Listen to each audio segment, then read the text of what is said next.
ജനശ്രദ്ധയെ ആകർഷിച്ച സ്റ്റാമ്പ്, നാണയ കറൻസി പ്രദർശനവും വിൽപ്പനയും Kunnamkulam Bethany saint John's English സ്കൂളിന്റെ സുവർണ ജൂബിലി ആഘോഷങ്ങളുടെ ഭാഗമായിട്ടാണ് പ്രദർശനം ഒരുക്കിയത്. ബദനി സ്കൂൾ ഹാളിൽ നടക്കുന്ന പരിപാടി Kerala Lakshadweep chief postal master PAN Nanda IPS ഉദ്ഘാടനം ചെയ്തു. School manager father Solomon OIC അധ്യക്ഷനായിരുന്നു.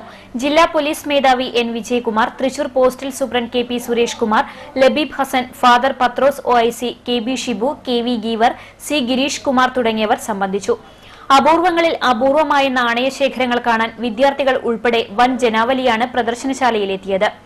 1994 ആസ്ട്രേലിയ പുറത്തിറക്കിയ 1 കിലോ ഭാരമുള്ള വെള്ളി കോയിൻ പ്രദർശനത്തിൽ ഏറെ ആകർഷണീയമായി. $30 ഈ നാണയം പൂർണ്ണമായും വെള്ളിയിൽ തീർത്തതാണ്. ഇന്ത്യൻ രൂപയിൽ 1000 രൂപയുടെ സ്വർണ്ണ കറൻസിയും കോയിനും കാണാൻ വൻ തിരക്ക് തന്നെയാണ്. കുന്നംകുളം സ്വദേശി PC സൈമണിന്റെ ശേഖരത്തിലാണ് ഇവയുണ്ടായിരുന്നത്. ഏറെ അപൂർവമായി മാത്രം കാണുന്ന 4ാം നൂറ്റാണ്ട് മുതൽ പ്രാബല്യത്തിലുണ്ടായിരുന്ന നാണയങ്ങളും 2 mm മുതൽ വലിപ്പമുള്ള നാണയങ്ങളും പ്രദർശനശാലയിലുണ്ട്. 12 രാജ്യങ്ങളിൽ നിന്നുള്ള 1 ലക്ഷത്തോളം രൂപ മൂല്യമുള്ള സ്റ്റാമ്പ് ശേഖരവും പ്രദർശനത്തിന്റെ വ്യത്യസ്തതകളിൽ ഒന്നാണ്. താൽപര്യക്കാർക്ക് നാണയങ്ങളും സ്റ്റാമ്പുകളും കറൻസികളും വിലയ്ക്ക് വാങ്ങാനുള്ള സൌകര്യവും സ്റ്റാളിലുണ്ട്. തപാൽ വകുപ്പിന്റെ മൈ സ്റ്റാമ്പ് പദ്ധതിയുടെ ഭാഗമായി ആവശ്യക്കാർക്ക് നിമിഷങ്ങൾക്കകം ഫോട്ടോ പതിച്ച സ്റ്റാമ്പുകൾ ലഭ്യമാക്കാൻ പ്രത്യേകം സജ്ജീകരണങ്ങളും ഒരുക്കിയിട്ടുണ്ട്. LED വെളിച്ചം നിറച്ച സ്റ്റാമ്പ് ഫ്രെയിമുകൾ ഇവിടത്തെ മാത്രം പ്രത്യേകതയാണെന്ന് സംഘാടകർ പറയുന്നു. തൃശൂർ ഫിലാറ്റ്ലി ക്ലബിന്റെ സഹകരണത്തോടെ കുന്നംകുളം ഫിലാറ്റ്ലി ക്ലബ് സംഘടിപ്പിച്ച പ്രദർശനം വെള്ളിയാഴ്ച സമാപിക്കും. CCTV news Kunnamkulam. അഭിജിത്ത് ഷഹീം എന്ന ഈ 15കാരൻ സ്റ്റാമ്പ് ശേഖരണം എന്ന ശീലം തുടങ്ങിയിട്ട് 5 വർഷം പിന്നിടുന്നതേയുള്ളൂ. എങ്കിലും 12 രാജ്യങ്ങളിൽ നിന്നായുള്ള 700ഓളം സ്റ്റാമ്പുകൾ ഇന്ന് ഷഹീമിന്റെ ശേഖരത്തിലുണ്ട്. വലപ്പാട് ഭാരത് വിദ്യാമന്ദിർ സ്കൂളിലെ 10ാം തരം വിദ്യാർത്ഥിയാണ് ഷഹീം. സ്റ്റാമ്പ് ശേഖരം എന്ന ആശയം ഉള്ളിലെത്തിയതോടെ പിന്നെ ഏറ്റവും വ്യത്യസ്തമായവ കണ്ടെത്തുക എന്നതായിരുന്നു ലക്ഷ്യം. അതിനായി വിവിധ സ്റ്റാമ്പ് പ്രദർശനശാലകൾ കയറിയിറങ്ങി. സുഹൃത്തുക്കളിൽ നിന്നും പരിചയക്കാരിൽ നിന്നും ഒപ്പം പ്രദർശനങ്ങളിലെ വിൽപ്പനശാലകളിൽ നിന്നുമായി ഷഹീം സ്റ്റാമ്പുകൾ കണ്ടെത്തി. സ്കൂളുകളിലും ഫിലാറ്റ്ലി ക്ലബ്ബുകളിലെയും പ്രദർശനങ്ങളിൽ ഷഹീം സ്ഥിര സാന്നിധ്യമായി മാറുകയും ചെയ്തു. ഉപ്പയും ഉമ്മയുമാണ് തനിക്ക് ഇക്കാര്യത്തിൽ ഏറെ പിന്തുണ നൽകുന്നതെന്ന് ഷഹീം പറയുന്നു. ഞാൻ ആദ്യം സ്റ്റാമ്പ് കളക്ഷൻ തുടങ്ങിയത് 5ാം ക്ലാസ് മുതലാണ്. 5ാം ക്ലാസ്സിൽ ഞാൻ ഒരു കത്ത് കണ്ടു.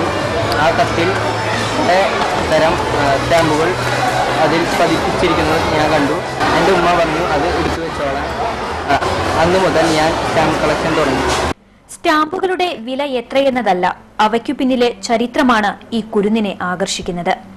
സ്റ്റാമ്പുകളിൽ ആലേഖനം ചെയ്തത് വെറുമൊരു ചിത്രമല്ല, മറിച്ച് ഒരു വലിയ ജീവിതത്തിന്റെ, സംഭവത്തിന്റെ, ചരിത്രത്തിന്റെ ഓർമ്മപ്പെടുത്തലുകളാണത്. വിദേശ രാജ്യങ്ങൾ ബാപ്പുജിയുടെ ചിത്രം ആലേഖനം ചെയ്ത അത്യപൂർവമായ സ്റ്റാമ്പുകളും ഷഹീമിന്റെ ശേഖരത്തിലുണ്ട്. 12 രാജ്യങ്ങളിൽ നിന്നായി ചരിത്രം ഉറങ്ങുന്ന ഒട്ടേറെ ഓർമ്മപ്പെടുത്തലുകൾ സമപ്രായക്കാരായ വിദ്യാർത്ഥികൾക്കും ഒപ്പം അധ്യാപകർക്കും പൊതുസമൂഹത്തിനും വിവരിച്ചു നൽകാനും ഷഹീമിന് മടിയില്ല. കുന്നംകുളം ബദനി ഇംഗ്ലീഷ് സ്കൂളിന്റെ സിൽവർ ജൂബിലി ആഘോഷത്തോടനുബന്ധിച്ച് സംഘടിപ്പിച്ച കറൻസി, നാണയ, സ്റ്റാമ്പ് ശേഖരത്തിലെ ആകർഷണമാണ് ഈ 15കാരൻ. CCTV news Kunnamkulam. People's Simon എന്നാൽ കുന്നംകുളത്തെ പ്രമുഖ കച്ചവടക്കാരനാണ്. ആ നിലയിൽ സൈമൺ ചേട്ടനെ പരിചയമില്ലാത്തവരും നഗരത്തിൽ നന്നേ ചുരുക്കം. എന്നാൽ നാണയശേഖരത്തിൽ കേരളത്തിൽ പ്രമുഖ സ്ഥാനീയനാണ് നമ്മുടെ ഈ സൈമൺ ചേട്ടൻ. ബദനി സ്കൂളിൽ നടക്കുന്ന നാണയ, കറൻസി, സ്റ്റാമ്പ് പ്രദർശന ഹാളിലെ ഏറ്റവും ആകർഷണീയമായ നാണയശേഖരം കുന്നംകുളത്തുകാരന്റേതാണ്. 1 കിലോ തൂക്കമുള്ള ആസ്ട്രേലിയൻ നാണയം അത്യപൂർവമാണ്. ഇത് നേരിട്ട് കണ്ടവർ തീർത്തും വിരളം. ഇത്തരമൊരു നാണയത്തെക്കുറിച്ച് കേട്ടവർ പോലും അധികമില്ല. ഈ നാണയം സ്വന്തമാക്കിയത് ഒരു കുന്നംകുളത്തുകാരനാണെന്നത് ഒരു സ്വകാര്യ അഹങ്കാരമായി കുന്നംകുളത്തുകാർ കരുതുന്നു.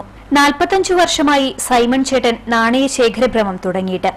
പ്രദർശനം എവിടെയുണ്ടെങ്കിലും അവിടെ സൈമേട്ടനെത്തും. ഇഷ്ടമായതെന്തും പറഞ്ഞ് വില നൽകി വാങ്ങും. പക്ഷേ ഒരു നാണയം പോലും വിൽക്കാൻ സൈമേട്ടൻ ഒരുക്കമല്ല.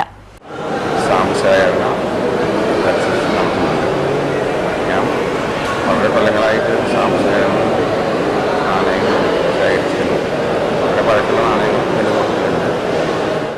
40ാം നൂറ്റാണ്ട് മുതലുള്ള നാണയങ്ങൾ ഈ ശേഖരത്തിലുണ്ട്. വെള്ളി, ചെമ്പ്, ഈയം, സ്വർണം തുടങ്ങി എല്ലാ ലോഹങ്ങളിലുള്ള നാണയങ്ങളും ശേഖരത്തിൽ സുലഭം. ഇവയുടെ മൂല്യം നിർണ്ണയിക്കുക പ്രയാസം തന്നെ. ഒട്ടേറെ ദേശീയ അന്തർദേശീയ പ്രദർശനങ്ങളുടെ ഭാഗമാകാൻ കഴിഞ്ഞ സൈമൺ ചേട്ടന്റെ ശേഖരമാണ് ഭദനിയിലെ പ്രദർശനശാലയിലെ സിംഹഭാഗവും കൈയടക്കിയിരിക്കുന്നത്. നാണയശേഖരം തനിക്ക് ജീവനേക്കാൾ പ്രിയപ്പെട്ടതാണെന്നാണ് സൈമേട്ടന്റെ പക്ഷം. CCTV news, Kunnamkulam.